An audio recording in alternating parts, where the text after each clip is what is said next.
Hello there, and you're most welcome to your #1 personality show, Star Chat. Well, success is not final. Failure is also not fatal. It is the courage to continue that counts. Winston Churchill said this many years ago. Well, our guest tonight is a distinguished Ghanaian investigative journalist known for his fearless reporting and commitment to uncovering the truth. His career has been marked by a series of high-impact investigative pieces that have exposed corruption and malpractices in both government and the private sector. He was born in 1985 in Bongo, in the Upper East region of Ghana. He grew up in Ketekrachi, where his father worked as a night watchman. He attended the Krachi Senior High School and then proceeded to Ghana Institute of Journalism, earning a bachelor's degree in communication studies in 2010, followed by a master's degree in the same field from the University of Ghana in 2013. He began his career as a freelance journalist, focusing on rural issues and the plight of the vulnerable. He has worked with notable media organizations, including the Multimedia Group, where he served as the head of the investigative desk. In 2021, our guest became the editor-in-chief of the Fourth Estate, an investigative journalism project by the Media Foundation for West Africa. Currently, he's a Neyman Journalism Fellow at the Harvard University for the 2023-2024 academic year. Recognized for his impactful reports, his work has earned him numerous awards, including the Ghana Journalists Association's Most Promising Young Journalist, that was in the year 2010, and the overall best journalist in West Africa in 2022. He's a prolific author with books that discuss various social and political issues, which include The Voice of Conscience, memoir detailing his journey and experiences as a journalist, The Fourth John, Reign, Rejection and Rebound, which explores the presidency of John Mahama, Letter to My Future Wife, Investigative Journalism in Africa, and his latest, The President Ghana Never Got. His work extends beyond journalism. He's an advocate for press freedom and integrity in journalism, often speaking on forums and workshops to inspire the next generation of journalists. His commitment to holding power to account has earned him both national and international acclaim, making him one of the most influential voices right here in the Ghanaian media and, of course, Africa.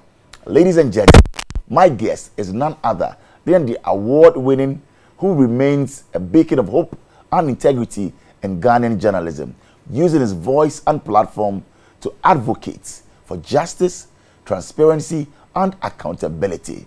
He is Manasseh Azure Awuni, right here on Star Chat. Star Chat is brought to you by MTN everywhere you go. Haptel, it's everything you. Bales Microcredits, Deftraco Woodlands, and Top Choco, Taste, Nutrition, Energy. For 15 years, Quick Credit has been your trusted partner in micro-lending, empowering lives and making dreams a reality. Today, we're excited to announce a new age.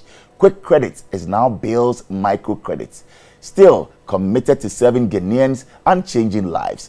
Bales is here to show you that everything is possible. Join us as we embrace a brighter future. Bales, financing your needs. Well, did you know that MTN Momo now has an app? Yes, MTN Momo has a brand new app, specially designed to make your Momo experience easier, convenient, and faster. Just download the Momo app on Play Store or App Store, and then yes, you have it on your smartphone. Look out for the blue and yellow icon. It's that simple. Download MTN Momo app now and start transacting with a flex at no data cost. MTN, everywhere you go. You know, sometimes buying your car insurance isn't the problem. It is when you forget to renew it and then you get into trouble with the police or an accident. Instant car insurance is now on Haptel. So get your instant car insurance sticker anytime. It's that simple with Haptel. No long things. Just install the Haptel app, enter your car number for your instant car insurance sticker. You can also get a reminder for your next renewal dates. So go to haptel.com/app, and it's that simple. Haptel is everything you. Escape the hustle and bustle and find your sanctuary at Deftraco Woodlands. Serene atmosphere is a master plan gated city in Dowinya, just some minutes drive from the Central University. With a 592-acre landscape, Woodlands is the place to be. And they are offering you service plots and homes in self-sustaining community with well-planned roads, utilities, top-of-the-line security systems, fire and police stations, so you know where to go. Deftraco Woodlands. So as part of our commitment to providing great value for our investors, each land purchased comes with a free architectural plan. So that's some great news for you. And bill of quantities. Enjoy amenities like clubhouses, fitness centers, swimming pools, and you get to explore our park and play areas as well. Visit woodlands.deftraco group for more information or call 020-873-32302. Time for me to tell you about MTN Extra Time. We know and we do that we all have days that we are low on everything. Energy, time, cash, and even airtime and data. Well, that's why MTN Extra Time is an airtime data advanced service that allows you to make calls or browse the internet even when you have insufficient balance. All you have to do is dial *506#, *506#, and go through the prompts and select the amount of airtime or data that you need. Is more than simple. MTN, everywhere you go. So welcome back, and welcome to the award-winning journalist. Thank you. A colossus indeed. Manasseh, how are you? I'm fine, thank you. And I know you're looking forward to tonight because it's your big day as well. Yes. You're launching a book which we'll be delving, much deeper into. But how have you been? It hasn't been easy, but I'll say God's grace has kept us alive. Yeah. When you say it has not been easy, how do you mean? Naturally, journalism is difficult, and investigative journalism is more difficult. And then investigative journalism for the past 8 years, and that I mean in the presidency of Nana Akufo-Addo, hasn't been as we knew it before he got into the scene. So if anybody cares to follow the press freedom rankings by Reporters Without Borders, they would realize that Ghana jumped, I think, 2021 from a position of 30 to 60. Then we moved to 62, and then I think this year we are heading to 50, which is still too far away from where we used to be.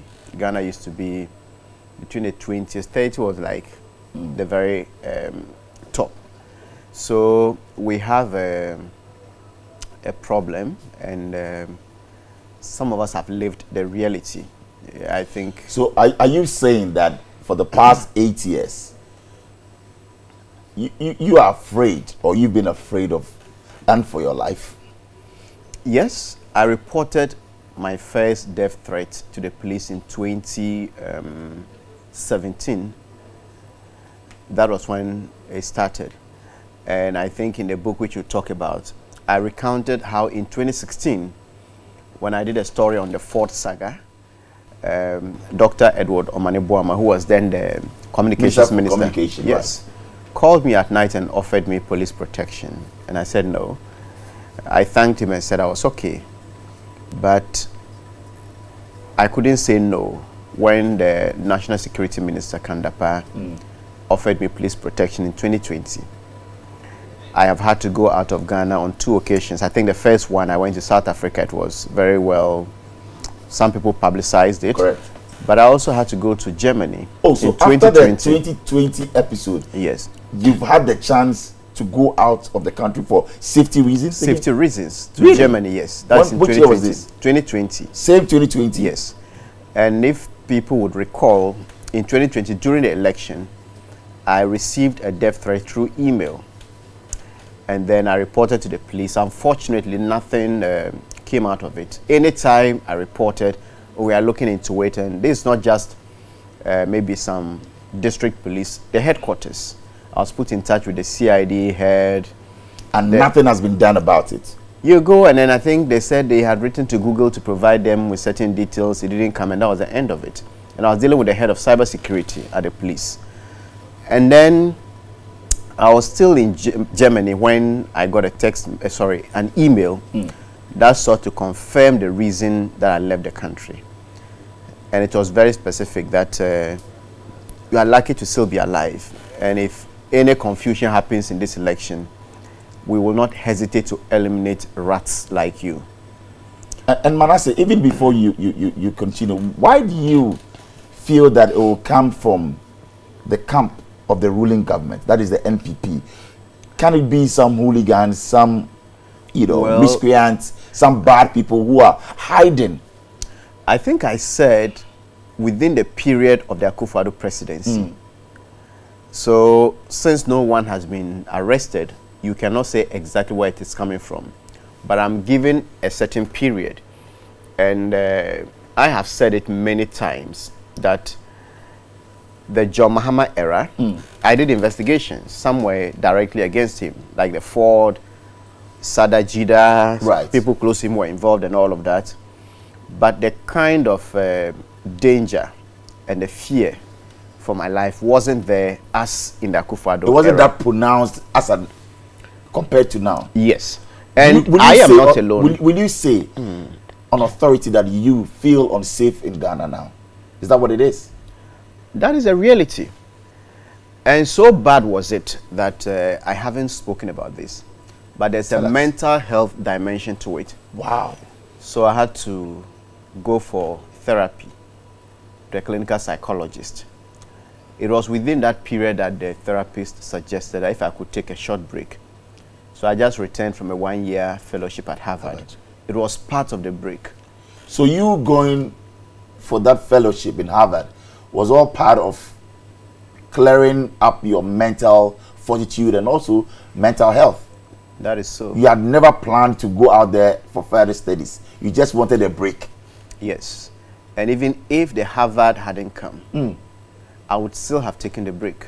And if you ask Suleiman Ibrahima, who has the Media Foundation for West Africa, I was working for the Media Foundation. You are no more working for them? No, the Fourth Estate. Okay. So before I even applied for the Harvard Fellowship, I had mentioned to him, and he's aware that, okay, I had to take a break.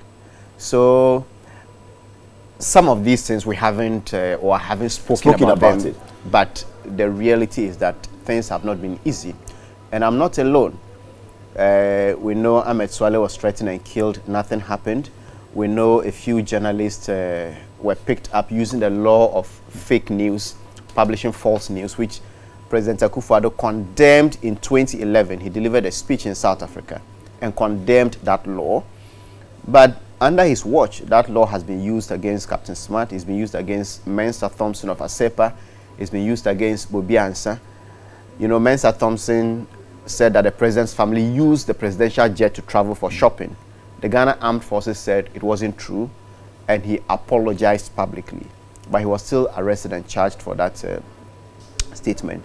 Then Bobi Ansa made allegations, and these are not substantiated, that the president's wife and perhaps I think the second lady were using their influence. Don't you also think that they went overboard, attacking their person, speaking out, you know, about issues that they cannot validate?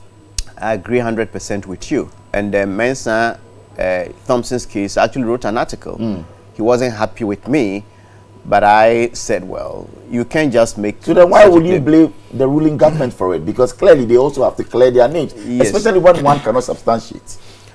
Since 2015 till 2023, I have been sued 9 times for defamation.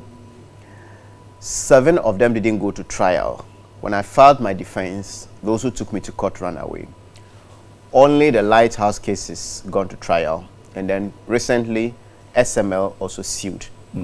So in these 7 previous instances, when these people claimed that I didn't have the facts, if they had caused for my arrest, detention, and prosecution, I would have gone to cells or remand or whatever 7 times for nothing. So the point I'm making is that the Constitution of Ghana provides remedies to people who feel aggrieved. You can go to court and sue for defamation. And certain people have succeeded in their defamation suits against journalists. So if I tell lies about you and then you feel defamed, the law allows you to sue. Right. But if you have power and they get the police to arrest me, put me behind bars, after 2-3 days they charge me, I go to court, then after some time they discontinue it because they don't have what it takes to sustain it. You feel that is abuse of power? I believe so. Is it not also exercising their fundamental human rights, and of course the right to also go out there and report so that it will be investigated? I'm talking about a law that the President of the Republic, when he was in opposition, said this is not the right law. It has been abused. Then this person becomes president. That law is used against journalists and civil society actors who speak against his family members. On 2 of the occasions, the law was applied. So my point is, I don't side with some of the pronouncements, because you cannot just go on. Sometimes I cringe when I hear some of the people go on radio, television, and call certain people criminals, they are thieves, they are this, without any shred of evidence. That also undermines media freedom, because if you use the freedom irresponsibly, you are undermining media freedom. But the point is that law the best remedy to arrest someone? If we are to use that law, do you know the people who would be arrested the most? So clearly, politicians. You are worried about that law, and you feel that something must be done about it. It should be repealed. On the back of that, recently the media coalition made up of, the GJ, NMC, if I can, Prim Park, they came out with a press conference and they talked about also the abuse of media freedom. Are you concerned, as an investigative journalist, what we're actually witnessing on our airwaves now? Do you think that we need some sanity? Sincerely? Yes, we do, because I say it undermines the media freedom.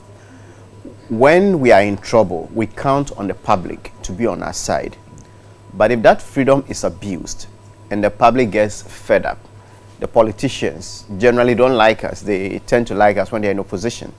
But in government, when they control the state machinery, they don't like us.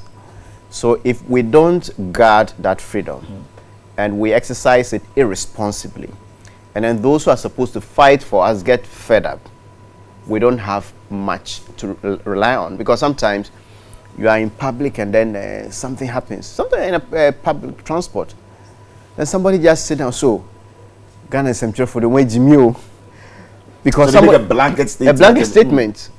Well, Ghanaian journalists are useless, and you can tell that person, oh, I'm different. No, we are all journalists. So what I'm trying to say is that, look, we have the freedom. It is not as we wanted it to be or as it used to be, but those who exercise it irresponsibly are also undermining it. Interesting. We'll stay with you on investigative journalism. I mean, we all know it involves risk, and you've taken many of them. How do you navigate the potential dangers associated with your work, Manasseh? Well, one cannot be too careful. I think with this kind of journalism, you have to be driven from within. The hatred for injustice. Once that fire is burning, sometimes I finish an investigation and I look back and begin to realize some very stupid steps I took because I feel, no, you went too far. I know that some of our colleagues from the West, when they are coming here to do stories, I have done stories with some of them. They come in groups. Sometimes there are security briefings, they have backups. Some have some GPS and other things that their newsroom knows the exact location they are at every point in time. Here it isn't so. One person goes to Bola, takes a car, crosses to Burkina Faso, Ouagadougou, goes to confront a contractor who says, look, everybody in this country knows my family, very powerful. This contractor gets aggressive, seizes his recorder, he has to almost beg, get it back. Very vulnerable. If anything happened to me, the embassy that would have protected me was the people, the embassy I was going to expose. So you look back and you realize that no, some of the things we do here, we put ourselves in so much risk. Any particular instance where you did a significant story and upon hindsight, you feel that, well, I shouldn't have done this. Maybe yes for the regrets, but also your own safety. Any story like that? All the stories I've done, I don't look back and regret not doing them. No regrets? No. Any story that you've done? No. Given the opportunity, you will do it again? I'll do them again. But sometimes there are risks.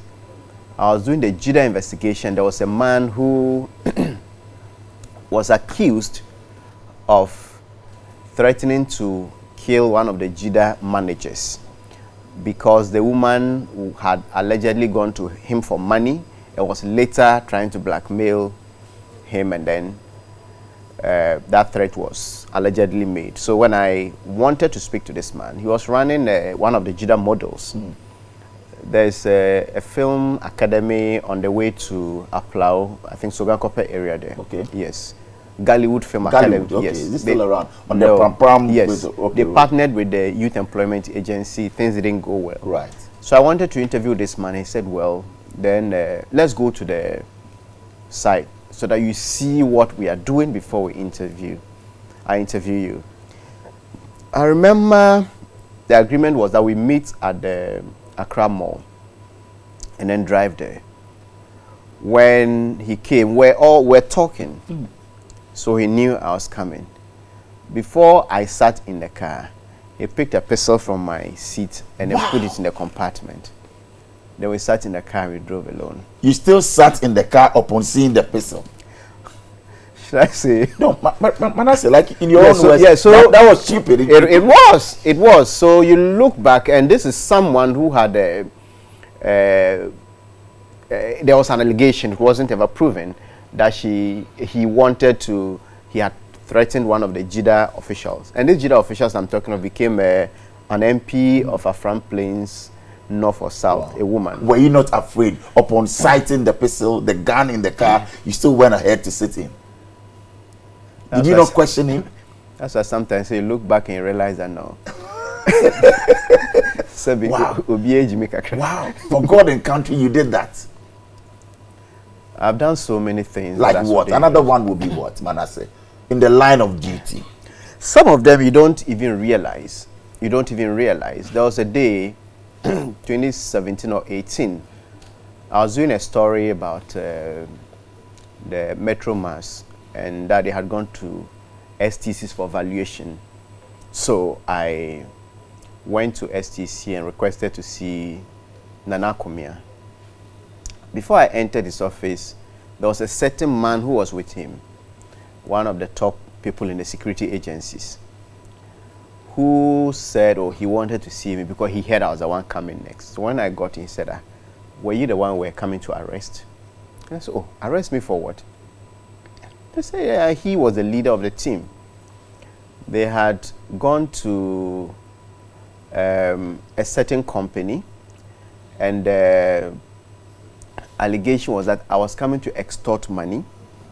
So they had come to Zille or Lion Bush, and then if I left the organization with the money, I would be handcuffed, and then the evidence of the extortion would be in my hands. Then I asked of the company he mentioned. I said, wow.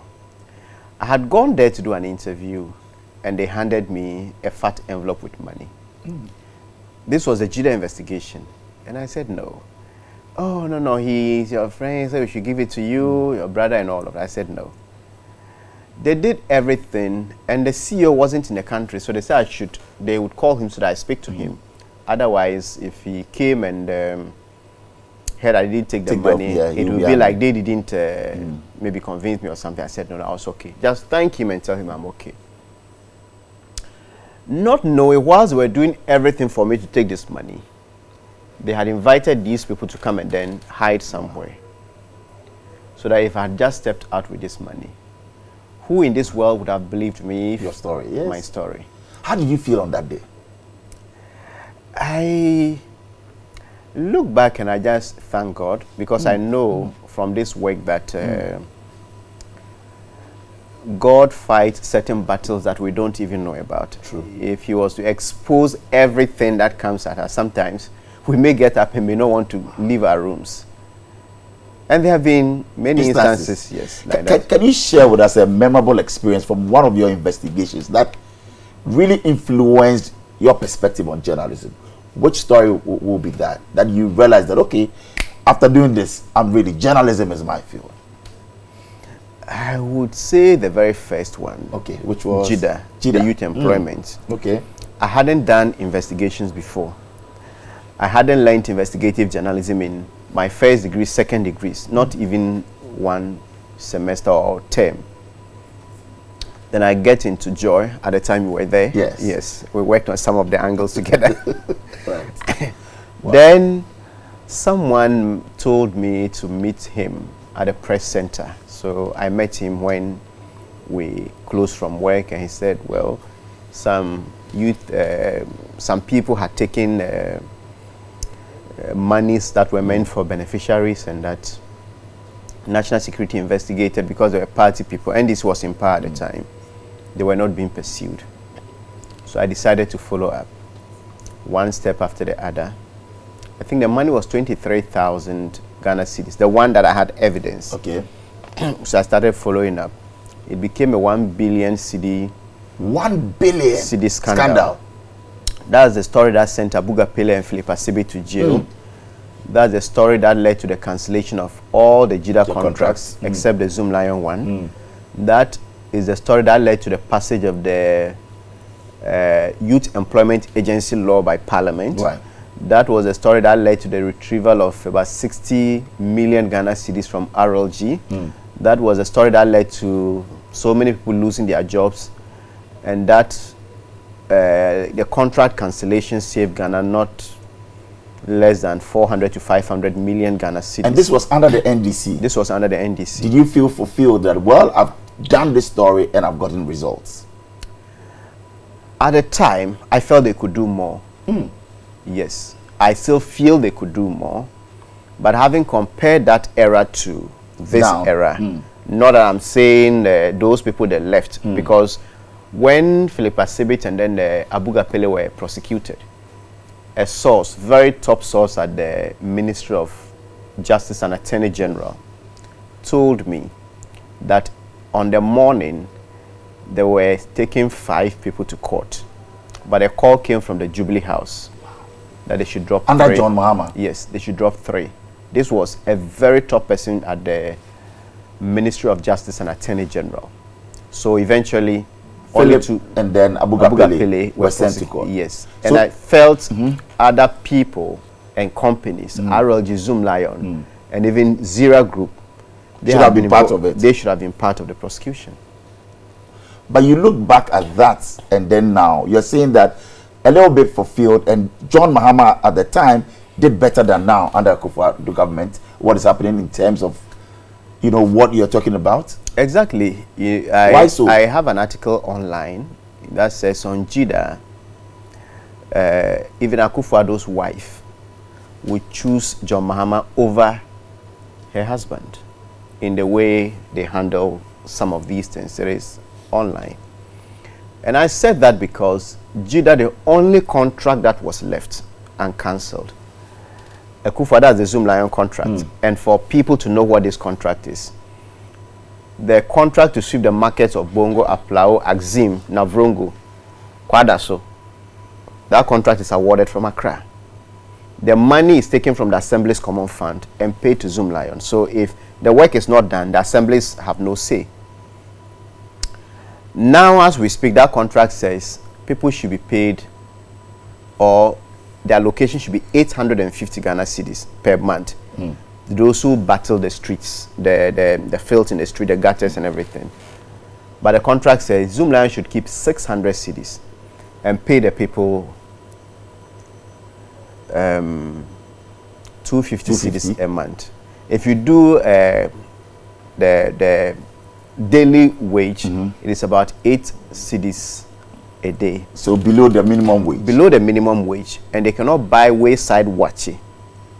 But one will also argue that Zoom Lion keeping the 600 will be for administrative, cost. They are also incurring, they are investing resources into it. So clearly, there are some cost centers or factors that they also will consider and then after pay. There is no sensible person in the Jubilee House who can tell me that it should cost 600 cedis to manage 250 cedis worth of work. But the end result is also keeping our streets or our country clean. So a lot will go in there. The personnel are being paid the 250, but the management company also incurs certain costs. Have we also found out that really is the 250 cedis or there are other benefits or incentives that are given? No, they have no incentive. They have no incentive. Pension. If you go there and then you die, if you go there and you get sick, you have no health insurance. There's no health insurance for the Zoom Lion workers? No. Are you saying this? Those who sweep the streets, go and ask, they have no health insurance. Because I know the Zoom Lion owner owns a health insurance company. And I don't think that he will look on unconcerned. I'm telling you that the company is Cosmopolitan. That was my the company I was using. That's right. Until there are people who think that I hate Jospon. I don't hate Jospon. I wear African print Monday to Monday because I want to promote local businesses. What is your issue with Jospon? Because you see, so this is just one of the reasons. So as we speak, I have a letter from the mayor of Accra. She's a woman who wrote to the Youth Employment Agency and said, look, the city is dirty. We don't even know who is assigned to sweep the city. The mayor said that? Yes, in a letter. Manasseh, the mayor of Accra. Accra, yes. So that Madam Elizabeth Saki is writing to the YEA asking about the Zoom Lion workers who are supposed to come and she's saying in the letter that she doesn't know who is responsible for. She doesn't know who is responsible for it. Oh, it is in this book somewhere. I'll look for the chapter and then read the Zoom Lion. You a letter in there? No, the response. And I have the letter. I can give you the letter by close of today. I challenge you to do that. Oh, this is not a big challenge. I'll give, and it is, I've mentioned some of the issues here. So the point is this. You are the mayor of Accra. There's some money that is supposed to come to you from District Assembly's Common Fund. You have to use that money to do cleaning. That money is deducted at source and paid to Zoom Lion. So the people who are supposed to sweep are not coming because the money is not much. A lot of them don't work. But Zoom Lion is paid 45,000 people. 45,000 people. At 250 Ghana cedis or at 850 Ghana cedis. When the current MPP General Secretary was there, he did a head count and Justin Kodria, yes. He said he did a head count and then they could account for about 8,000 people. When they asked Zoom Lion to produce, how do you call it, the payroll, he didn't. And he said they were going to move on with the contract. Have you moved to Zoom Lion? Maybe it's just you observing from afar. Manasseh, from where I sit, sometimes I feel that you have a personal issue with Joseph Sian Ejapon. Is that what it is? I cannot have a personal issue with Joseph Sian Ejapon. I think he's a nice man. Have you met him one-on-one? Yes, I've met him together with Bola and then Coleman. Oh, you've met Zoom Lion with... When I was doing the JIDA, that was the first time and the only time I met him. The others were when he came to Joy FM and then we met at a program publicly. But what I'm trying to say is that the mayor of Accra knows that money is deducted from her common fund to pay the sweepers. But she's not finding the sweepers. So she writes to the Youth Employment Agency. I have that letter. I'll give it to you before you go on this production so that you project it. The Youth Employment Agency says that we here don't even know. When was this? This was 2022. Wow. This was 2022. And it is in one of the issues. And then Justin Kodria was still there, or maybe Justin Kodria has left. Kofi came. Kofi Japan. And then Kofi tells the board that look, this contract we can handle it. We are the Youth Employment Agency can handle it. the money we are paid to the sweepers is too small. It's below the minimum wage. Oh, Kofi in his response as no, CEO this was in the board minutes. Board minutes. Wow. These people started fighting Kofi. He got support from only two other board members. Vincent Esifwa of Pankrono, Tafu Pankrono. And then there's one, yes, Laurentia Adams, including Kofi. Kofi even left the board meeting in anger because of this. And you know what? And you have evidence to support all of this. I have evidence. So that tomorrow we know when people come out and they challenge you, you can actually produce. Yes. I don't only have evidence, but I have evidence to support that Kofi went to the National Security Minister, Albert Kandapaa, to see that this is a problem I'm facing. This contract is bad. I'm trying to do it. This is explosive. But it is in this book. That's why I'm just looking at the chapter. I'll read exactly what he said at the board meeting. And then Kandapaa assured him that it wouldn't happen. And I know this because I've spoken to Kandapaa about it. Oh, you have? I have. From there, Kofi Japan went to Gabi Ochredakon, the president's cousin, to say that I'm fighting this. It is so bad. It's not helping the country, but I'm not getting support. Gabi Ochredakon didn't end there. He helped Kofi to go to the presidency because of this contract. Gabi took Kofi Japan, CEO of YEA, to the presidency. To the presidency of the Republic of Ghana. And Gabi confirmed this on record for this book. You spoke to Gabi? I spoke to Gabi. And he confirmed that, yes, he helped the guy to go to the presidency. The question is, what happened to the contract? It went through. So, all of these things that I speak about... When you say the contract went through, how do you mean? So they didn't abrogate it? No. They continued. So Kofi wanted the contract to be taken away from Zoomlion. Is that it? Yes. And they will manage it as YEA. YEA. Do they have the competence to do that? I mean, Zoomlion is the biggest waste management company in Ghana. Why not sit down with them? Why did he want the contract abrogated? These are just the sweepers. So if you go to the assembly at Greater Accra, the Accra Metropolitan Assembly, if you go to Kumasi Metropolitan Assembly, they have employed their own sweepers that they use their internally generated funds to pay them. Because the Zoomlion sweepers don't come. Why? The money is not good. Some of them have left. They haven't been replaced, but they are still being paid. And some people sometimes confuse this contract with the other Zoomlion contracts. So when they sweep the markets and collect the garbage, when they put the garbage in those trucks, Zoomlion has a different company, different contract with all the assemblies in Ghana. It is called the Sanitation Improvement Package. That will lift the refuse to the dumping site. Then at the dumping site, they went to sign other contracts with a Zoomlion subsidiary, Landfills Management Company. They are paid. So I don't want this to be, a conversation on Zoomlion. I know you have your own, staff with him, but I want to know, have you gone to them? Let's take out Joseph Sian Japan, the CEO or chairman. Have you gone to the MD of Zoomlion? Have you reached out to them that, look, this is the dossier that I have? When I did the Jida story, I went to them. They gave me a response, and it's not different from what I'm saying. Subsequently, yes, I reached out when I was doing the robbing the assemblies, the waste bins, that they were pricing bin liners, that rubber they put in refuse bins. One was 98 pesos, less than 1 cedi. When I went to the company, guess how much they were? I was buying 500. And they were selling to the government. The government was procuring 900,000 pieces. So if they were selling one to me at 98 pesos, Bola, just guess how much they were selling to the government of Ghana. Well, we'll get into that and we'll talk about our elections as well. But I am just ending by saying they were selling to the government of Ghana 67 cedis a piece. So a contract that should have cost us, it was dollar denominated.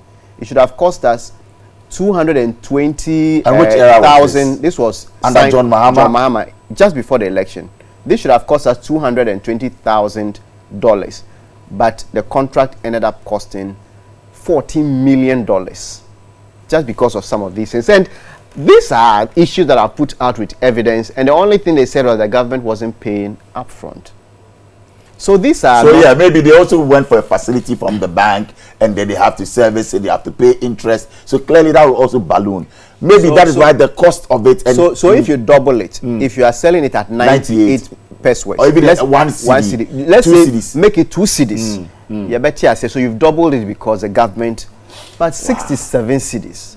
And Julius Debra was the one who... Maybe there were other incidentals or other costs. I actually compared a similar contract the John Mahama administration had signed with Qualiplast, which was way less.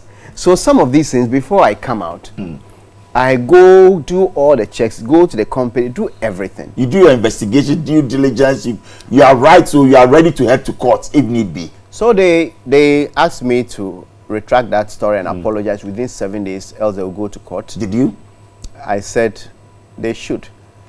Before that, Jospon had sued me, and he ran away from the CEO himself, sued me for defamation. He ran away from his own suit. When the management of Multimedia called me, this is the letter they got from the Jospon. I said, look, everything I have is fact. They're robbing the assemblies. I have the evidence. These are the documents. Let them go to court. They never went to court. Any story that you've done, that you've been sued and you've been asked to take from, and you knew that, well, with this I aired. You did something on the castle, you know, the security man and all of. Any story that you've gotten some backlash, or on hindsight, again, I'll ask you, that on hindsight you felt, well, I aired in this, I was wrong. That story, the only problem with the castle story was the heading.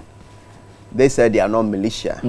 But the committee, when they met, said these vigilantes, we should call them militia. Yeah. So Joy started calling all the vigilante groups militia groups. And then also the promo, not the story itself.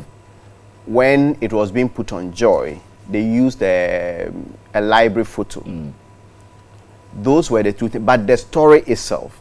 You still stand by that story, valid. Every detail of that story, I stand by it. But you regret using the caption militia man. It is when we even went to the media commission. Samson, our lawyer, said, this is what a commission of inquiry set up by the president said. So vigilantes, we should call them militia. Some stations are calling them this. Are you saying that they cannot call them that? They said no. Looking back, looking back, the only thing which I didn't have control over it, I don't even know who edited that, who put not the story itself or even the video documentary, but the thumbnail picture that went online. They used a picture of people with guns and blindfolds. That is the only thing. But the substance of the story, that the former bodyguard of Akufo-Addo had recruited some young men, training them there by old or retired soldiers. Their motto is vigilance and protection. And the 2012 story by Daily Guide said this is a vigilante group, or yes, that has been set, and they are going to protect the MPP against NDC attacks. Let's calm down a bit, and then let's get to meet you. After which we will come and talk about, you know, Vice President Bawumia, flag bearer for the MPP, and flag bearer for the NDC, John Dramani Mahama. Lots of questions, and we'll come to that. But let's talk about your upbringing in Bongo and Ketekrachi. Did that influence your path in journalism growing up? Was it that for you? Yes, I grew up under very difficult circumstances. And maybe after this, I'll show you a picture of where I lived 20 years ago. Wow, we would love to project that. Yes. Okay. 20 years ago, when I completed SHS, in a building that if you have animals that you love, you may not want them to go into that building. Really? Yes. So I lived under very difficult circumstances. We were growing up in Bongo, and then things became so difficult that my father would come to Ketekrachi to do what they call by-day farming, work as a laborer on people's farms, and then got money to buy food. So your father trekked from Bongo to Ketekrachi to work? Yes. And then come back to Bongo to... Yes. Wow. As a laborer? Yes, a farm laborer, until he got a job as a night watchman around 1991. So we are looking at the award-winning journalist who is the son of a night watchman. Yes. Speaks very well. Your diction is on point. Very eloquent, very confident. Tell us about it. What inspired this? I can say if you are from a certain environment that you are not proud of, there are two things. You either give up or you fight to extricate yourself from it. So I did the latter, and I'm number 2 of 11 children. And I said somewhere that my father's salary at the time couldn't take care of one child adequately. And we are 11. So we had to work on the farm, do some menial jobs. We did so much to survive. That was child labor. You were just under 16 and you're working on the farm, Manasseh. Well, I think I started working on the farm 10, 11, thereabout. We're always already working because you had no option. For survival, I understand. For survival, yes. So I even wanted to go to school outside of Ketekrachi, but there was no money. So I went to Krachi's senior high school to do business accounting because I wanted to be a bank manager. Oh, growing up, you wanted to be a bank manager? Yes. There was a Ghana Commercial Bank branch manager who dressed in tie and suit like you. You fancied that? I had a small Opel Cadet. Oh, right. Private car. And then, you know, in Krachi at the time, not many people had private cars, even now. So we all got inspired, and then I got there, but I joined the drama club because I acted in church. Okay. So the first year we went and had a competition, we came second. The following year, the person who wrote the play for us had been transferred out of the district. So I got a theme and wrote a play. We acted and got first. Wow. So I became the playwright for the school and other junior high schools. Started writing short stories and people reading them. So I actually applied to go to UCC to do BCom in 2005.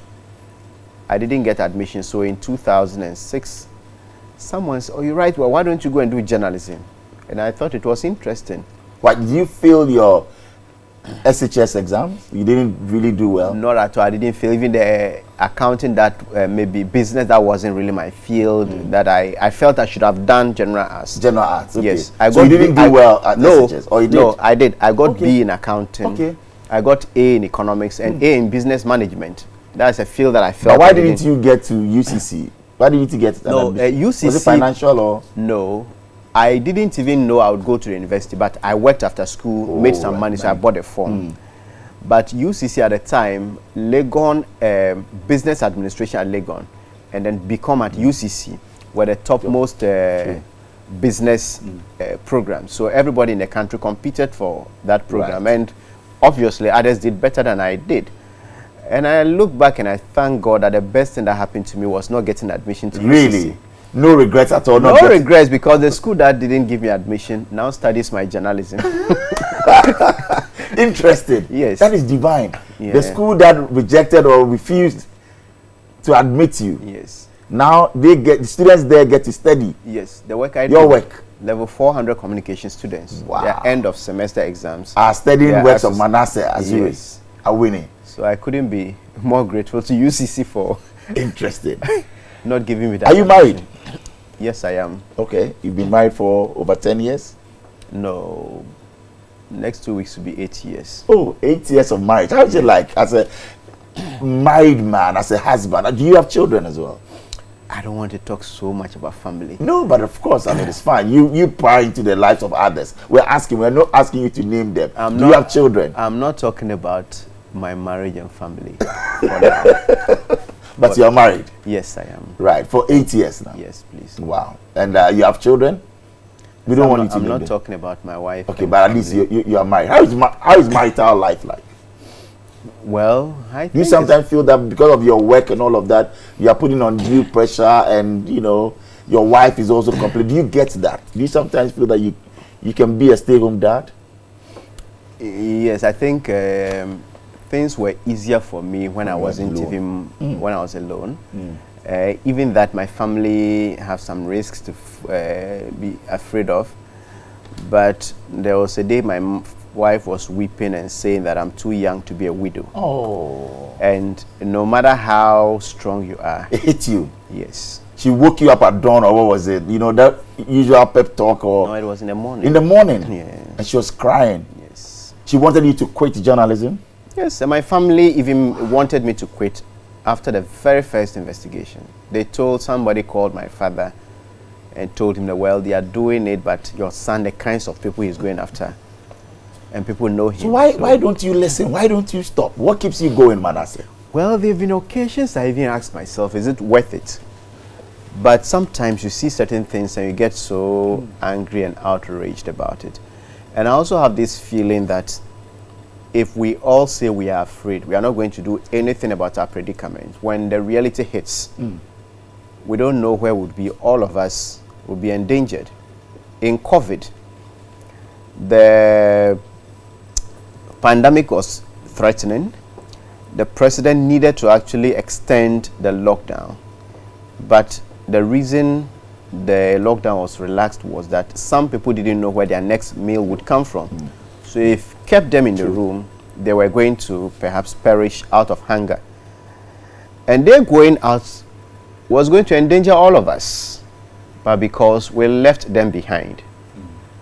You have no idea which young man could just maybe get into your home one day or break into your car one day, stab you, just for, let's say, 100 or 200 cedis. So food insecurity. Right? So if we say we are not going to do anything about our situation, all of us are at risk, our children. And sometimes when you travel a bit to other parts of the world, you realize that, well, they are not naturally better than us. You sit in the same class with some of them, and us at Harvard. Yes. Yes. And we'll talk about the Harvard experience, yes. and you are going to be a name and fellow and all of that. We'll go for a short break, and a big thank you to Alisa Hotel for availing, their beautiful, beautiful edifice for this program, Star Chat. My name is Bola. Manasseh Azure is our guest. We'll be right back after this break. And welcome back to Star Chats. Our guest is Manasseh Azure. Well, let's talk about change makers. Are you tired of the same old political rhetoric? Do you believe that it's time for a change that truly represents the voices of the youth, women, and children? Well, make welcome to Nana Kwame Bediako, the presidential candidate who is not promising change, but actively working to make it happen. Nana Bediako is not your typical politician. He's a visionary leader with a passion for making our country better through innovative industrial revolution. So, he says, together we can change the political narrative and create a government that truly represents the interests of all citizens. Join Nana Kwame Bediako on this journey to build a better and inclusive future for Ghana.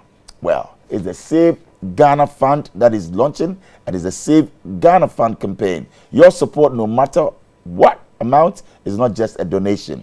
It is an investment into the shared desire for a more prosperous, equitable, and better nation. So visit www.nkb.com.gh or dial *887# 2024#. That's *887 *2024#. *887 *2024# to donate. Well, say goodbye to a memorized 1,001 short codes. You know what? Get to experience a complete one-click access to all MTN services with my MTN app. You can now check your airtime, data, and Momo balance. It's simple. Buy bundles with airtime or from your Momo wallet. Monitor your data usage and calls made. And also access your MTN Momo account. It's simple. Go to the App Store or Google Play and download the MTN app. What are you doing today? Go for it and say goodbye to memorizing 1,001 short codes. Right, so Starr FM is 10. Amazing news. Yes, 10 years old. Join us as we celebrate 10 years of impact, resilience, and excellence in broadcasting. We have seen fantastic highs, the challenging lows, and everything in between. So thank you, our cherished listener. Thank you for supporting us, for sticking and staying. The best days of our partnership are here. We are with you. Well, it's a decade. So to you, our clients and sponsors, we are more than grateful. Expect more exciting, mutually beneficial engagements. And also, to you out there, we have something special coming up. The success of our 10-year journey has been made possible because of you, our dearly loved and esteemed team. Team Starr FM, thank you. Ayiko, and congratulations. It's been 10 years of grace and supernatural provisions. Starr FM celebrating 10 years of impact, resilience, and excellence in broadcasting. Well, thank you all, and have a wonderful time with us this month of August. Yes, we are 10. Welcome back, Manasseh. Thank you, Bola. Thank you. Right, so we are almost some few months to elections. Yes. Are you satisfied with campaign messages of the various flag bearers? I can say I'm satisfied. I don't know what they are bringing. Oh, so some few months to elections, are you saying that the messaging from the two top parties are not resonating with you? Vice President Baumia is talking about digitalization, and a lot of promises have been made as well. Given our phones, he's actually going to get us onto a solar platform. So we're moving on from generating electricity using hydro, now getting into solar. John Mahama is talking about a 24-hour economy where businesses are working. I mean, 8-hour shift and all of that. These messages are not drumming home. What have you been able to do with the 8 hours? We have not been able to fill the 8 hours with productivity. So for me, the 24-hour economy is not a policy, and I've written about it. Aliza Hotel operates 24 hours because there is business. If you go to a printer who prints, if there is work, nobody will tell the printer to do 24 hours. They will do it. If there's no work, they'll shut down their machines and go to sleep. Some hospitals operate 24 hours. You cannot go to the ministries and tell them to operate 24 hours because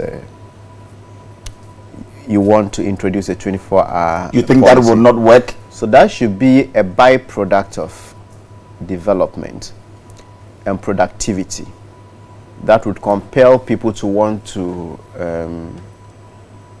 spend more hours, high different shifts to work. But he says you put in the measures, you create the enabling environment for that to be achieved. You doubt him? That is a political talk that doesn't mean anything. When they say they are creating enabling environments, some people told us they were going to move from taxation to production. There's a chapter in my book from taxation to let me just check. I say from taxation to something to IMF. So this is not so much about even the okay, from taxation and borrowing to IMF, but they told that they're going to move from taxation. So for me, they are very basic things. I don't expect so many promises. The problems we have faced with now have not been resolved. So you're saying that from the two main political parties, the messaging really has not gone down well with you as a journalist and a senior one at that? I have gotten to that point that I have lost hope in the political system. Oh, you have lost hope in the political system? Until someone comes and then does something to restore that hope. The last time I had so much hope that politics could change Ghana was in 2016. When Akufo-Addo was campaigning to be president. After almost 8 years under Akufo-Addo, I'm sad to say that I don't have hope and trust in this. So you don't have hope in the NPP? And the NDC. And the NDC? Yes. You were very critical of President Mahama, yes, and your critiques were seen as contributing to the electoral defeat. Yes. Many have said, well, has anything changed for you? You're launching your book now. You've written about him, the fourth John, reign, rejection, or rebound. Yes. You put President Mahama, you put President Akufo-Addo. What will be your thoughts? Day and night. Day and night? Yes. And who is the day and who is the night? Your guess is as good as mine. No, you tell us. I mean, you're saying it. John Mahama, I thought was bad. Oh, you thought John Mahama was bad? And not that I thought that was it. His the indicators, corruption was high. We didn't. There was doomsaw and all of that. And then Akufo-Addo comes, and John Mahama is beginning to look like an angel.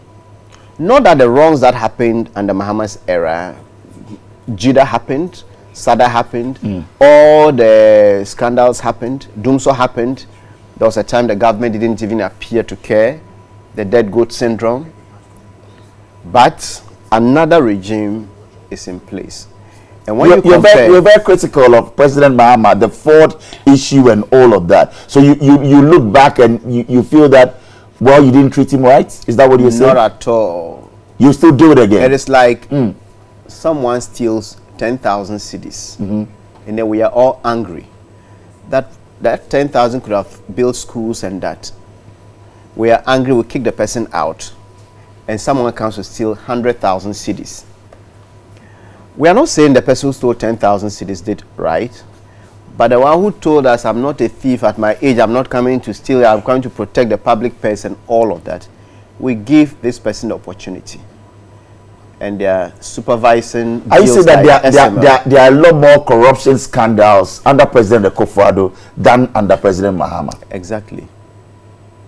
Exactly. And I can give you just one example. But the president is saying, bring the evidence. So if you have the evidence, you're a journalist. Manasseh, why are you not taking to the presidency? Why are you not reaching out to the chief of staff? Have you had the chance to go and say, well, this is what, and they remain mere allegations. Why don't we take them on? If you're saying that under his leadership. There's a chapter in this book titled Meeting the President's Wife. Maybe if you Google Manasseh and Rebecca Akufo-Addo, you find that picture. Why did I meet him?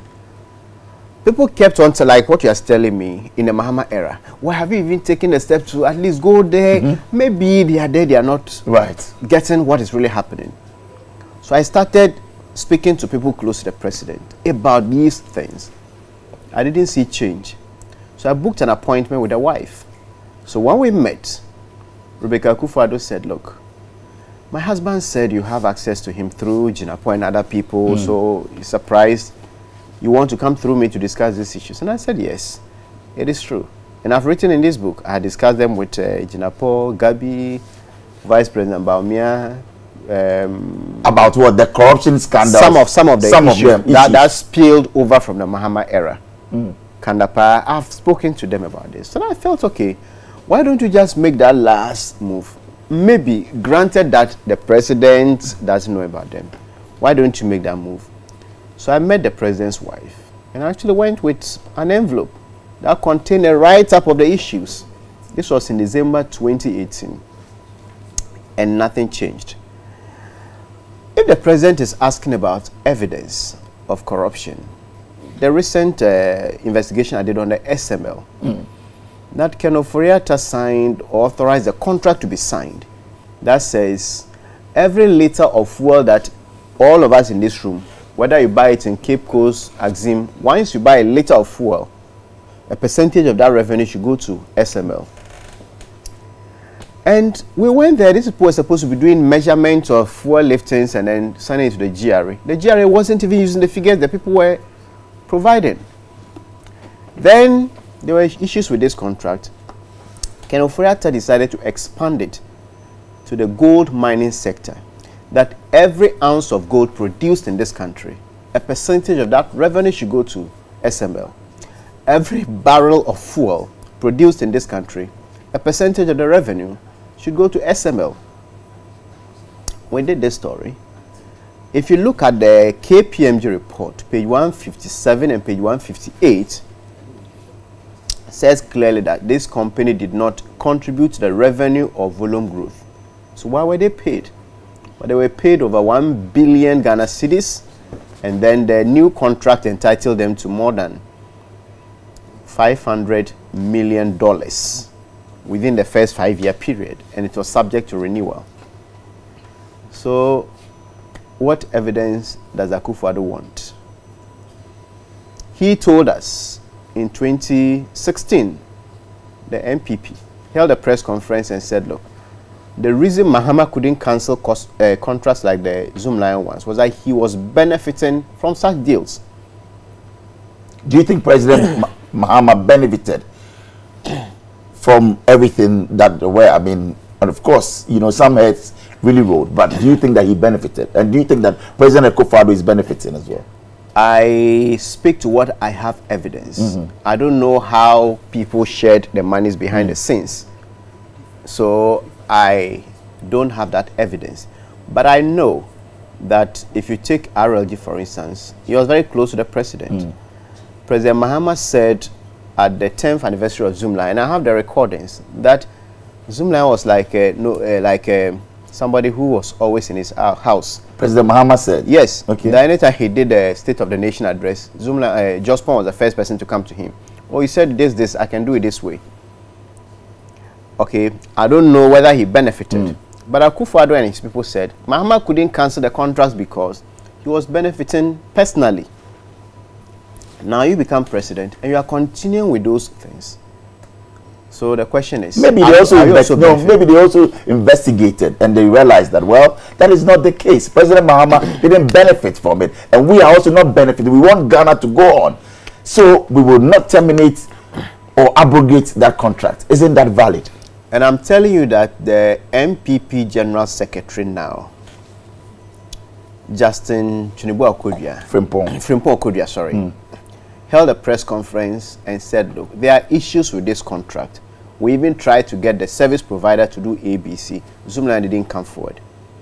I've told you about the current YES CEO who went to the Minister for National Security. I know the youth employment was an initiative that was in response to national security advice. The youth unemployment was becoming a threat to national security. So they set it up. And the National Security Minister, when I spoke to him at that time, I said, oh, don't worry, this will never happen. But it did. So some of these things then they know about them. And when you think about all of this, and anytime I see the sweepers, I feel very angry. Since 2013, when I first did that story till date, because I've lived through abject poverty, I travel and I know how people suffer. So if there is money, 850, and we all agree that the person doing the work should take only 250 Ghana cedis, but the one sitting now as a supervisor should take 600, and that 600 multiplied by 45,000, you're making about 20 million cedis every month, when those sweeping cannot buy kinky. You seem to mention the National Security Minister a lot in our conversation. Is he a very good friend? Yes. Kandapa. I will not. Yeah, I have friends with all of them, but I'm talking about just two instances that I mentioned him. This contract that I'm talking about. But do you have a good relationship with him? Yes, I have a good relationship. And same with Abu Jinapo. Well, I have a good relationship with a number of them. On both divide, I mean. On both divide, including President Mahama. President Mahama. Oh, you have a very good relationship. President Mahama is my friend. You are joking. Oh, yes. President Mahama is your friend. Yes. And you went out for him, like, or at the time he wasn't your friend. We've always been friends. I don't hate President Mahama. I've said it, but not many. Do you hate President Akufo-Addo? I don't hate President Akufo-Addo. I don't hate anybody. So why sometimes people feel you are personalizing it? Even the book will come and we'll talk about it. You using their images. First it was John Mahama, the fourth John, reign, rejection, and rebound. Now it's President Akufo-Addo's picture, and you've captioned it, the president Ghana never got. But we'll talk about that. John Mahama is your good friend. So why the attacks on him, and why do you say that? Well, I don't think it's an attack. Really? I don't think it's an attack. When I travel outside of Ghana, I feel sometimes depressed thinking about Ghana. Because when you go out there are people who don't respect our color. The question I ask myself is, if I were in their shoes, would I respect us? That COVID happens. People are developing vaccines. We are building a cathedral. When they finish the vaccination, they say they're doing tests. Oh, the white man wants to kill us. We will not take part in the testing. When the vaccine is ready, oh, we don't have money, give it to us for free. Who respects such people? The only time we wanted to buy vaccine, the Sputnik V vaccine, it ended up in a scandal. And COVID-19, there's a part in this book, the scandal President Akufo-Addo initiated. So all of these things, you look back and think that no, the people up there, not that they are stupid. If anybody says MPP doesn't have the men, I don't agree. They do. I believe they have the men. Very intelligent people. Ken Oforiatta was educated at Yale. So I don't think that contract with SML, he passed it not because he's stupid. No, he's not. He's an intelligent man. Somebody who's been able to run or build a data bank, enterprise, and very successful businesses. So why would they take up government positions? And people don't have jobs. So when you go out and you see how things are, you look back. The systems. The systems. So, excuse my language, some people think we are animals. And our leaders are proving to them that indeed we are. When was the last time you spoke to your friend John Mahama? Last week. Last week? Yes. Will he be at your book launch? He may not, but he will send somebody to represent him. I met him and gave him the invitation myself. How does he feel? You criticize him, you lambast him, you push him in an awkward corner. He has a following. What are his people also telling him? What is he telling you then? When I wanted to interview John Mahama for this book, his people said, what the heck? This guy did this to you and you lose the election. He even has the courage to even want to interview you. But what did he do? We met and John Mahama granted me the interview. And he said, look, I'm still running. There are repercussions from this publication.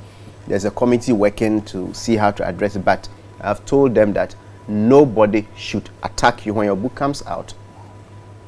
And that I do agree with some of the things you say about me or write about me. But I'll always defend your right to say them. This is John Mahama speaking. In 2016? No, this is 2019. 2019. 2016, I did the Ford scandal. They were insulting him left, right, center. Then I went to invite a certain lawyer to the book launch, and he said, have you invited John? I said, who is John? He said, the president. So I was laughing and said, but how can I did the story in June, and I was launching the book in July. When Starr was investigating him, the NPP wanted to even impeach him. I said, no. Maybe then you don't know the president. Wow. He can even sit and eat with you from the same bowl. President Mahama sent someone to the book launch who gave a speech and said, look, Manasseh is incorruptible. I'm a member of the government and he may have his fault, but he's not bribable. He said all the good things about me, speaking on behalf of the president, and bought the highest copy, I think, my first book. Wow. How did you feel? It made me respect him the more, and I still respect him even though we disagree. And what that means is that if somebody wants to attack Manasseh because of President Mahama in the heat of that is there sending somebody at his book launch. Wow. President Mahama is saying that nobody should attack him for this publication. When that book came, Abronya and others have been insulting him, his father and all of that. I never for once got any form of attack from the NDC because the leader of the party, who is President Mahama, said, look, he's writing his book. It's not everything in that book that I agree with, but he has a right to say them. This is the personality we are talking about. So, let me put you on the spot. Dr. Baumia and President Mahama. Yes. Who will you vote for? Given all that you've seen and all that is being said, who will you vote for? Manasseh Awuni Azure? There is a chapter in the final chapter of this book. Right. So I want you to read it for yourself. The title is Why I Will Not Vote in 2024. Yes. Wow. So you will not vote? No. Why so? Tell us what is in the book. Sum it up for us. There is a reason I'm not voting in 2024. Why? Is it because you are from the north and there are two? No. I equally have a good relationship with Dr. Baumia. We'll ask about that. Yes. But there's a reason I'm not voting. Why? I've stated that single reason. And tonight when the book is launched, people will see it. Why you will not vote? Then you are not exercising that franchise. Universal adult suffrage. You have the right to vote. Yes, you also have the right to. But don't you think from where you sit and all of that, and for democracy, you should vote, Manasseh? It should get to a point that our votes should matter. You think that if you go and exercise that franchise, for that single reason, I don't think my vote matters. It does not. If everybody should abstain or say that their vote won't matter, then clearly, where are we headed, Manasseh? Not everybody will say that. I've been voting since the last time I voted was actually 2016. You voted for Akufo-Addo to come? Yes. Oh, you did in 2016? Yes, and I even convinced those I could convince to vote for him. And now you're not going to vote for his party? No. Will you vote for John Mahama? If you were going to vote, would you have voted for John Mahama or Dr. Bawumia, your friend? Now I will have to think about it. But if I was going to vote in 2020, I was going to vote for Mahama. But you would have voted for John Mahama in 2020 if I had to vote. Okay, but so you didn't vote in 2020? No. Wow. I'm not voting in 2024. If you were to have gone out there to the polling station, out there, yes, get a ballot paper and vote, who would it have been? Out of the circle, Dr. Bawumia, President Mahama. I'm not voting. It's not okay. So let me say, it's not about Dr. Bawumia. Yeah. But even if an angel was representing the MPP in this election, my point is, we need a bit of accountability. So the question you is, think the MPP is not giving you that? So the question is, within these 8 years, people have messed up. The scandals, a lot of them are even still hidden. Normally, when they leave, we see some of them. If John Mahama and Bawumia, or if NDC comes, we may see some level of accountability. The question is, would Bawumia be prepared to prosecute people like Ken Ofori-Atta and some of the ministers? You want Ken Ofori-Atta to be prosecuted? No, I'm just saying, giving an example. Okay. That if so use another name, don't use Ken's name. Why do you want to personalize it all? You say I should use another name. So you are not saying I should use the name of another name. Whoever our name will be, somebody's son, somebody's anybody daughter. from MPP. Let's not personalize it. So let's say any minister. Yeah. Okay, we just mentioned SML. That's right. For instance, where we know there's evidence that Ken Ofori-Atta asked that the contract be extended to the gold mining sectors and others. There's evidence that it's a bad deal.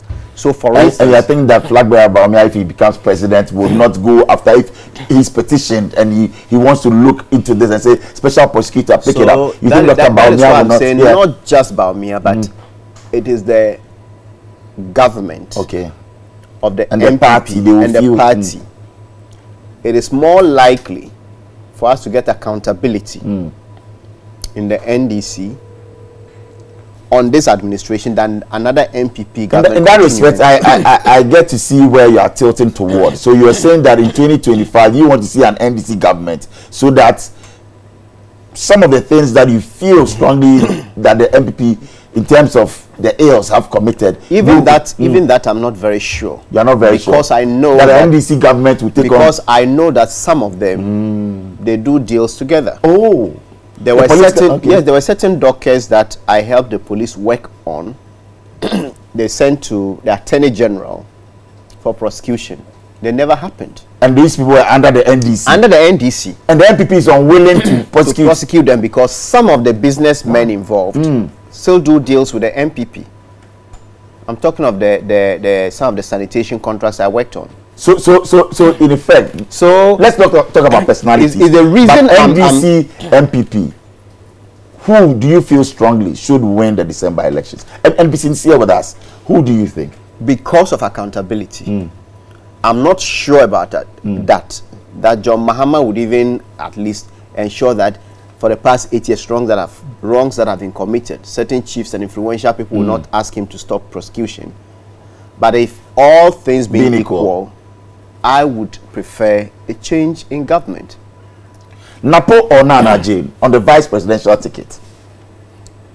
I think I prefer Nana Jane. Mahama or Bawumia?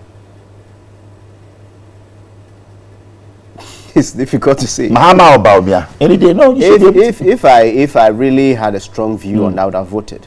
Yes, but I'm saying Mahama or Bawumia on the day. Who will it be? I mean, not just if given the economy to run and everything, the country to run, who will it be? Forget about December voting, but given the chance, Mahama or Bawumia? I have done some analysis in there that they have their strengths and weaknesses, and I say that Bawumia is not going to be an Akufo-Addo, and they have also not served in the same position. Fair. For us to be able to do an objective comparison. I know when John Mahama was vice president, he faced so much frustration that he even wanted to resign. It is in his book that I've written. I actually spoke to the person who stopped the typeist from typing John Mahama's resignation letter. John Mahama wanted to resign as vice president. Under President Mills. Mills, yes. Oh. And it's in this book. The one I wrote about. That's him. right.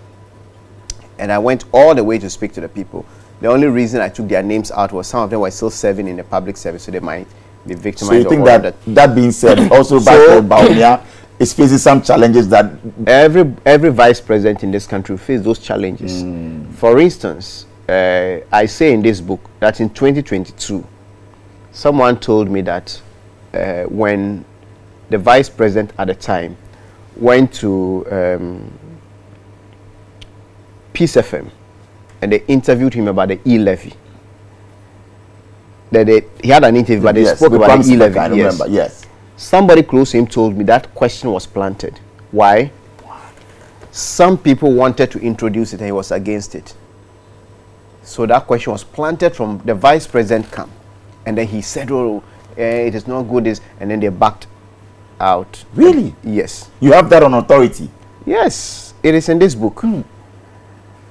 During Mr. Arthur's time, I have also information that he actually called the radio host presenter of an English-speaking radio station in Accra and gave him information about the scandal in their government. And it's also in the John Mahama book. Yeah. So I'm saying this to just make a point that when two people don't serve in the same capacity, it is very difficult to compare them. So it's fair for Bawumia to say, Vice President Bawumia to say that, look, give me the chance. I mean, I'll be that driver. Now I'm a mate if you want. But when I get into the seat, my philosophy, my ideology is different. And I will govern my own way. Should we do that? And is that fair? I don't have anything against Bawumia. It is a fair point to make because in 2016, I wrote an article titled In Defense of Mr. Arthur. Because Bawumia and others were making Mr. Arthur feel as though he didn't know what he was doing. And I said, no, you people were not being fair to Mr. Arthur because if you are vice president, the reality is that you have no position. And I said somewhere that the only job that may be more frustrating than the position of the vice president would be the position or a cameraman for a pornographic movie. That can be the job that is more frustrating than the vice president. Manasseh, you have a deep sense of humor anyway. And people don't know that about you. I've got an opportunity to work closely with you and some of your anecdotes and all of that. But that is Manasseh for you on any given day. Yeah. Let's try to touch down now and talk about your book. Yes. The President Ghana Never Got. What motivated the book? And have you sought the permission of the president to use his picture? Are people raising concern? When I saw the artwork on Facebook and on social media, that is, I mean, many were like, okay, so you are writing this, and the man is still the president of Ghana. So why the president Ghana never got? In 2016, I voted for John Mahama in 2012. By 2016, I was so disappointed that I felt we needed change. And this change was coming from a man we thought was, or we said, oh, he had been mature enough, he done, or this was the time, or he wanted a legacy, a whole lot of things. So we bought into that. And we expected a certain Akufo-Addo. If Akufo-Addo hadn't become president before dying, his tributes would have contained this word. He was a visionary president Ghana never got. Oh, we got Akufo, so we got him as president. But the Akufo-Addo we promised, the no-nonsense, the incorruptible, all the accolades that we thought was or were going to sum up to a personality that would take Ghana from a perilous journey towards doom. We didn't see that. We still didn't so get that is what informs the title. Yes. Oh, thanks for the clarification that the president Ghana. So you were expecting a brute president, very strong, very what? Not just brute. He's still strong. He still has his strong views and all of that. But I didn't expect that the Akufo-Addo were marketed to would be the same Akufo-Addo who would be speaking so highly of his ministers whenever they were involved in wrongdoing. And I had cause to mention somewhere that he's a clearing agent chief clearing agent. Of which he's not happy with that. Well, of that title. Well, he doesn't have to be happy. Yeah, but clearly he's come out to say that he's not a clearing agent, because there are instances that he says, look, the work is there for you to see. Did you speak to the president before penning this book?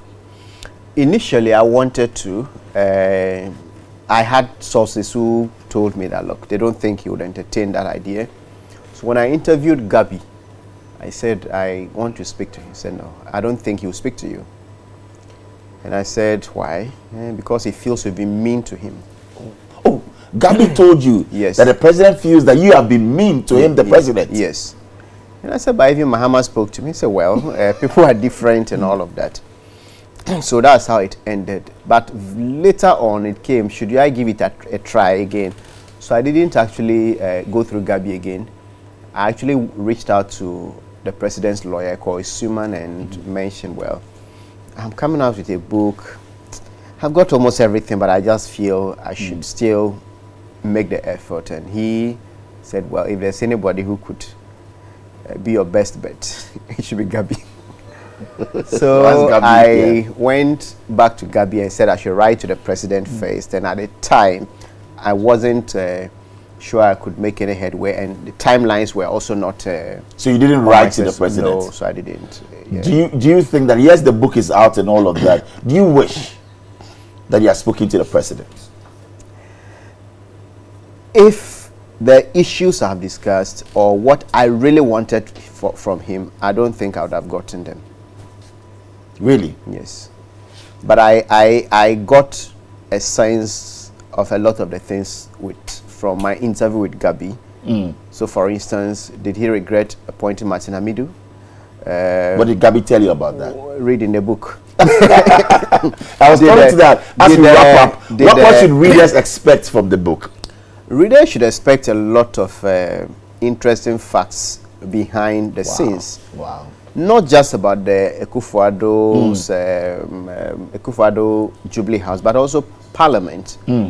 We have how the NDC really strategized to get Bagbin elected. Oh, you have all of that in the book? Yes. Interesting. I think that we should get copies into the libraries all over Ghana. A certain female parliamentary candidate who claimed that a Supreme Court judge called him to influence him to vote for Michael Quay. I interviewed her. No, the lady, come back again. The lady said... No, there was a... Muntaka said something. Right. That a Supreme Court judge tried to get an NDC MP to vote for Michael Quay. Speaker of Quay. Yes, yes. And that has been confirmed in your book? Yes, I spoke to the lady. In question? Yes, the lady in question.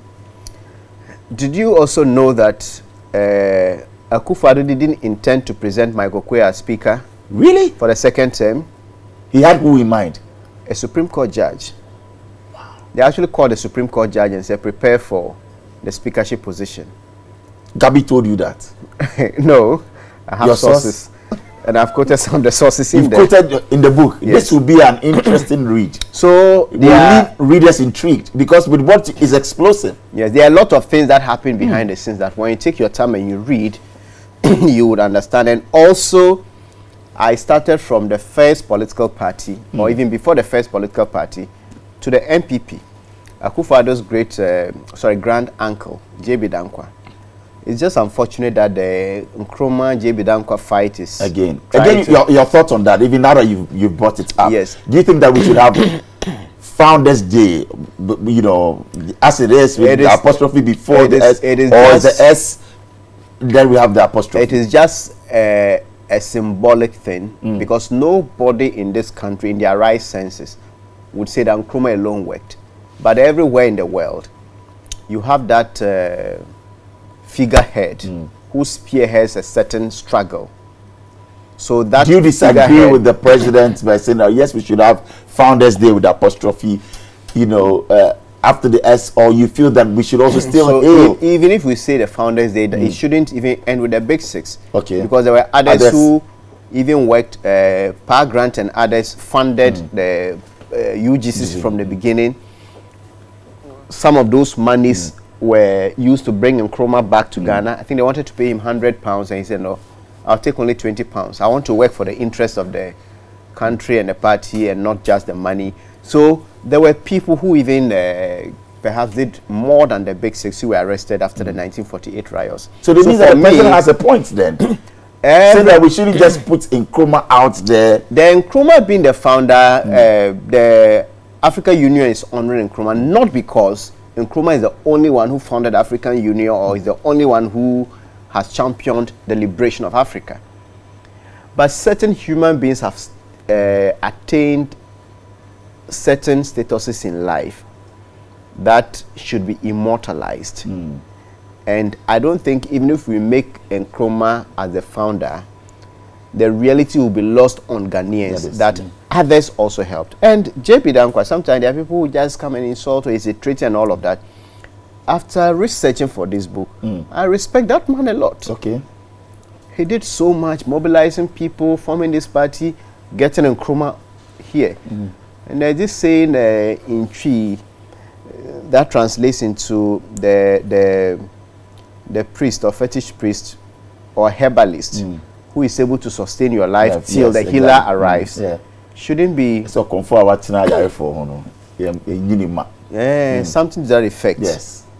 So I don't think JB Dankwa either didn't do much for this guy. He did so much. And after going through this research to write those chapters, I came to respect him so much.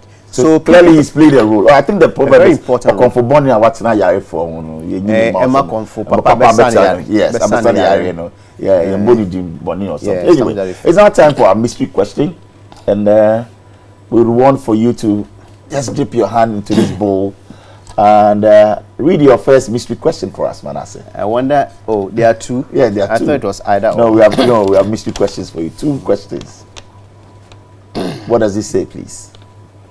Who has been your best performing president of Ghana? Why? Late President Mills, former President Kufuor, President Akufo-Addo, and President John Mahama. President John Mahama. Yes. Yes. Exactly. So we have three. So we are limiting this to the Fourth Republic. Yes, we are limiting this to the Fourth Republic. Yes. And we have Jerry Rawlings out for good reason. So you tell us. Well, I'll choose former President Kufuor. You choose former President Kufuor, yes, over former President Atta Mills, former President John Mahama, yes, and President Akufo-Addo. Yes. Why President Kufuor? President Kufuor because I think there was so much sanity when he became president. Media freedom was there. He had his own ills. There was corruption and other things. But if you compare him with these people, unfortunately, if I was to choose the personality, I'll choose Atta Mills. Okay. Because I see him as a very honest, kind, someone who was very genuine. I didn't have to second guess him, but he was ill and didn't really have control over things. And then, so you are looking at leadership in totality. If you want to have legacies, I'll give it to former President Kufuor. Former President Kufuor will stand tall for you. Yes. Among this list. Yes. President Mills, John Mahama, and Akufo-Addo. Yes. Right. But looking ahead as we wrap up, what legacy do you hope to leave in the field of journalism? Somebody, when we're preparing for this interview, said, look, Manasseh should be immortalized. We should have a statue of Manasseh at the Ghana Institute of Journalism. Even an award should be named after him. These are some of the things that we should do as a country. What legacy do you want to leave or hope to leave behind, Manasseh? I wrote an article a few years ago titled, No Book of Condolence or Tribute When I Die. And in that book, I said that I don't want people to say all of those things. The legacy I want to leave is that when I die, there should be as many people as possible who would say that, but for this man who is being buried today, I wouldn't have gotten this far in life. For me, that's the greatest legacy I want to leave.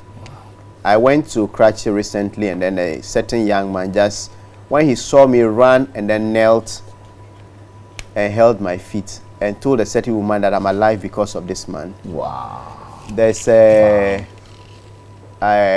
video on YouTube titled Waiting to Die that I went to do a story and then got someone to get an ambulance to Kratchi to pick someone else. That person eventually died. But this young man had been involved in a motor accident, was in coma for days, they referred him to Kolebu. No ambulance, no even pickup truck, nothing to bring him. So he was just there waiting to die. Then we brought him. He survived. He now has a child. Wow. So for me, so such stories of impact. Yes, those are more fulfilling to me than what someone was saying. Manasseh was this. I'm human. I have my faults and all of that. So that is the legacy I want to leave. Did you marry your first girlfriend? Is she the one that you settled with? No comment, sir. Manasseh, thank you very much for joining us on Star Chat. I will wish you the very best this evening as you launch your book. My pleasure. My pleasure. Have a great time, sir.